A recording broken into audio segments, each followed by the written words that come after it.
विसावा भक्त निवास संकुल म्हणून इकडे आता आलोय. स्वतः तिकडे जागा मिळते का बघतोय. आनंद विहारला तर जागा मिळाली नाही, 4 तास वेटिंग सांगितलं आणि एवढा वेळ आता थांबू नाही शकत आहे त्यामुळे तर इकडे बघतो. मिळाली जागा तर ठीक आहे, कारण आम्हाला लवकर परत निघायचंय, जास्त थांबू नाही शकत. जास्त पार्किंगला लावतो. इथे किती सुंदर व्यवस्था आहे बघा. आणखी पार्क करतो आणि मग तुमच्याशी बोलतो. फायनली रूम पण मिळालेली आहे आणि डॉर्मेटरी मिळाली आम्हाला. अशी रूम आहे, ऐसे बेड्स आहेत इथे.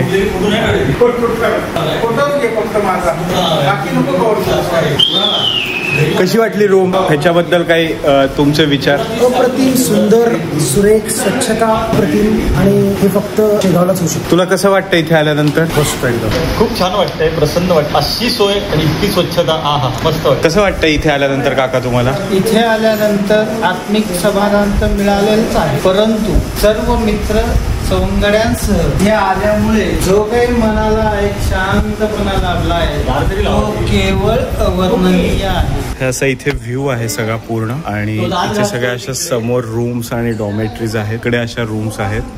इकडे पिण्याचं पाण्याची व्यवस्था आहे. इकडे छान पिण्याचं पाणी, गार पाणी, आरो वॉटर आहे आणि नॉर्मल वॉटर आहे. इकडे डॉर्मेटरी असल्यामुळे इथे कॉमन टॉयलेट बाथरूम आहे. खरं सांगायचं तर इकडची स्वच्छता बघून म्हणजे अवाक झालोय मी, अवाक. भयंकर नम्रता आहे इथल्या लोकांमध्ये. इथं आल्यानंतर जे एक डाऊनफॉल आलेला होता, म्हणजे एनर्जी कमी झाल्यासारखा फील येत होता, तो अचानक एनर्जी वाढलेली आहे. इथे एक छान गजानन महाराजांचा फोटो पण लावलेला आहे रूममध्ये. स्वतः फ्रेश होतो मी. मग भेटू आपण. मंदिरात आलो आहे आता. प्रचंड गर्दी आहे, तुम्ही बघू शकता. खूप गर्दी आहे. आता दर्शनाला चाललो. दर्शनाच्या रांगेत उभं राहणार साधारण 1-1.5 तास तरी लागेल. तो मेरा आदमी आ जाएगा. ते बघितलं का? हो.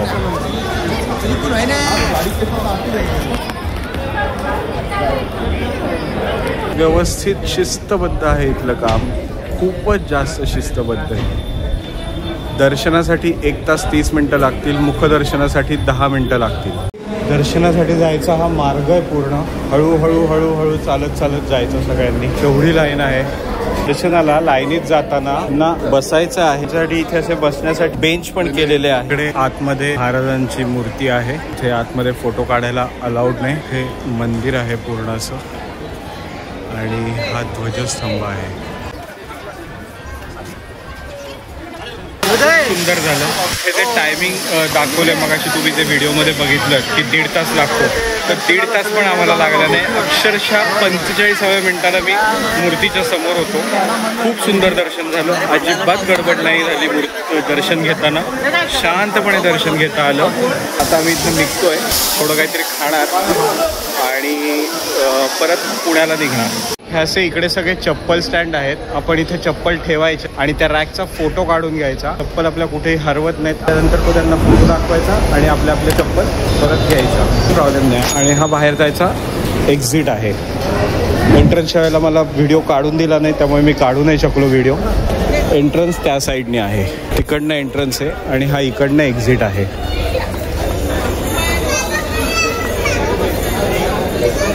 संध्याकाळचे वाजलेत 7:25. आता आम्ही परत शेगाववरनं पुण्याला जायला निघतोय. पूर्ण रात्रीचा प्रवास आहे. एकतर थोडा समृद्धीने करणारे किंवा नाही करणारे हे अजून डिसाईड नाही झालेलं आहे. ते पुढे गेल्यानंतर ठरेल, त्याप्रमाणे करू. Let's see. निघतोय आता. मस्त एन्जॉय करू आता रोड. रात्री दर्शन खूप सुंदर झालं. ज्या रोडने आपण सकाळी येताना आलो होतो औरंगाबादच्या पुढे समृद्धी महामार्ग, तसंच आत्ता पण जाताना इथनं समृद्धीवरनंच औरंगाबादपर्यंत जायचं आहे आणि औरंगाबादवरनं पुण्याला जायचं आहे. रस्ता तर सगळा सेमच असणार आहे, काही बदल नसणार आहे. तो रात्री आपल्याला समृद्धी कसा दिसतोय थोडंफार दाखवील. त्याच्यानंतर औरंगाबादला गेल्यानंतर जेवायला थांबणार आहे आपण. सो बघू, आधेमध्ये जे ब्रेक होतील तेव्हा सांगेनच मी. चला एन्जॉय करू आता राईड. परत संध्याकाळी शेगाव कसं दिसतं बघू. पहिले तर जाताना पेट्रोल भरायचं आहे आपल्याला. पेट्रोल भरू आणि मग निघूया पुढे. सकाळी पुण्यावरनं निघालो तेव्हापासून शेगावला पोहोचलो तोपर्यंत किलोमीटर झाले होते आपले 526 आणि आता रेंज दाखवते 37 किलोमीटरची. सो आता पहिल्यांदा पटकन आपण पेट्रोल भरून घेऊ आणि आपण निघालेलो आहे. सो पेट्रोल भरू आणि निघू पुढे. मग असं दिसतंय बा, हेच नाहीये रोडला, फक्त अंधार आणि आमच्या ज्या 3 गाड्या चालल्यात तेवढ्याच. समोरनं येणारी कधीतरी एखाद दुसरी मधनं गाडी येते. आणि इथनं आता एकर राहिलेलं आहे, 52 किलोमीटर राहिलंय. समृद्धी एक्सप्रेसवेला जिथे आपण उतरलो होतो कालच्या पार्टमध्ये तुम्ही बघितलं असेल, तर तिथे परत जॉईन करण्यासाठी म्हणून अजून आपल्याला 52 किलोमीटर जायचं आहे. पण सगळा अंधारे रोड असल्यामुळे मी आता तुम्हाला काहीच नाही दाखवू शकत.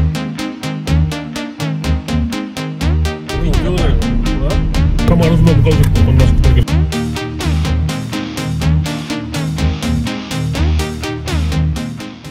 समृद्धी महामार्गावर आलेलो आहे. जस्ट टोल क्रॉस केला आणि पुढे निघालोय. आता वाजलेले आहेत 10. बघू किती वेळ लागतो. सरळ अमरावती आणि लेफ्टला मुंबई. आपल्याला लेफ्टला जायचंय. सो आपण टुवर्ड्स छत्रपती संभाजीनगरकडे जाऊ. सुंदर रोड आहे हा आणि असं जात राहायचं या रोडने काही 100 किलोमीटर. आनंद घेत घेत जाऊ या रोडचा. रात्री दिसणार तर काहीच नाहीये, असंही ह्या रोडला जास्त काही दिसत नाही.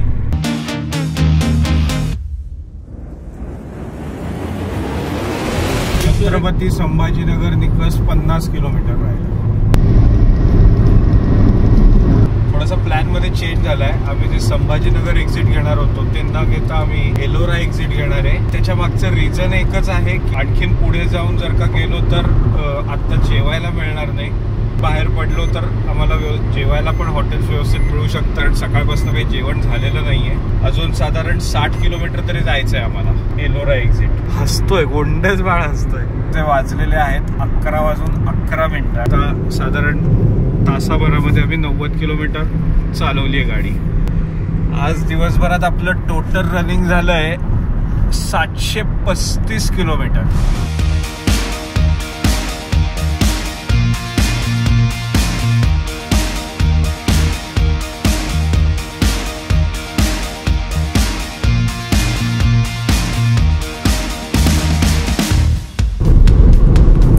फायनली समृद्धी महामार्गाचा एक्झिट 17 घेतला आम्ही आणि एलोराकडे निघालो. त्याचं नाव कळलं, साई प्रसाद नावाचं काहीतरी.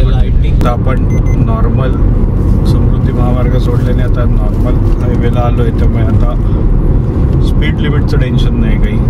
मस्तपैकी जेवण झालं आणि आता निघतोय आम्ही इथनं. काय जेवलो याचा फोटो व्हिडिओ मी नाही काढू शकलो कारण मला भयंकर भूक लागलेली होती. कारण सकाळपासून काही जेवलेलो नव्हतो, काहीच खाल्लेलं नव्हतं, त्यामुळे भूक भयंकर लागली होती. पटापट जेवण केलं. भेंडी मसाला होती, काय काळ्या मसाल्यातली शेवगा भाजी, शेवभाजी, असं काय काय होतं, भाकरी. प्रचंड जेवलो. आता इथनं एक निघायचं पुण्याकडे. 4-4.5 तास दाखवतोय. पुण्याला पोचायला वेळ लागेल. आता वाजलेले आहेत रात्रीचे बरोबर 1:08. सो बघू आता कधी पोहोचतोय. निवांत जायचं, आरामात, काही गडबड न करता.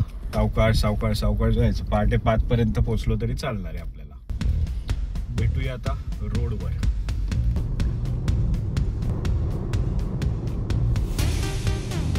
नॉर्मल होतं म्हणजे 5 मिनिटं चाललं ना. सकाळचे वाजले 5:45. समोर बघा हळूहळू सूर्योदय पण व्हायला लागलाय. गेलोच नाहीये. रांजणगाव पाशी आता पोहोचलोय. ऍक्च्युली आतापर्यंत घरी पोहोचत यायला पाहिजे होतं, पण मध्ये ट्रॅफिकही लागलं होतं आणि थोडी झोप येत होती, म्हणून गाडी साईडला लावून मी झोपून गेलो होतो. कारण अजून इथनं ते 1.25 तास लागू शकतो, 1.5 तास लागू शकतो घरापर्यंत पोहोचायला. ट्रॅफिक पण वाढायला थोडं सुरुवात झालेलं आहे. रांजणगाव MIDCच्या इथे तर कंपन्या खूप असल्यामुळे ट्रॅफिक तिथे होतच होतं. तुम्हाला कसा वाटला आजचा ब्लॉग नक्की कमेंट करून सांगा. शेगावला गेलो होतो पण खातमध्ये फोटो काढायला किंवा व्हिडिओग्राफी करायला अलाउड नव्हतं, त्यामुळे मी तुम्हाला महाराजांच्या मूर्तीचं दर्शन नाही देऊ शकलो, पण कळसाचं दर्शन नक्की दिलंय. फायनली पुण्यात आलो आणि घड्याळात वाजलेले आहेत 6:35. आता आम्ही कर्वे रोडला आलोय आणि आता इथनं हार्डली 2 मिनिटाचं डिस्टन्स आहे. ओव्हरऑल ट्रिप कशी झाली आपली सांगा जरा. मस्त एकदम सुंदर दर्शन, सुंदर स्पीड, सुंदर ड्रायव्हिंग, सेफ ड्रायव्हिंग एकदम. चला आता पटकन घरी पोहोचतो. 2 मिनिटात तुमच्याशी परत बोलतो. फायनली घरी पोहोचलो आणि थोडासा फ्रेश झालो आणि आता झोपणार आहे मी. तर त्याच्या आधी चिअर्स. कॉफी पिऊ मस्त आहे, फ्रेश होईल, फ्रेश वाटेल, म्हणजे कॉफी पिऊन लगेच झोपणार. आजचा व्हिडिओ आपण इथेच एंड करतोय. तुम्हाला व्हिडिओ कसा वाटला हे तुम्ही नक्की कमेंट करून सांगा. जर का तुम्हाला आवडला असेल लाईक करा, जास्त आवडला असेल तर सबस्क्राईब करा. तर पुन्हा भेटूया अशाच एका नवीन व्हिडिओ मध्ये. तोपर्यंत बाय.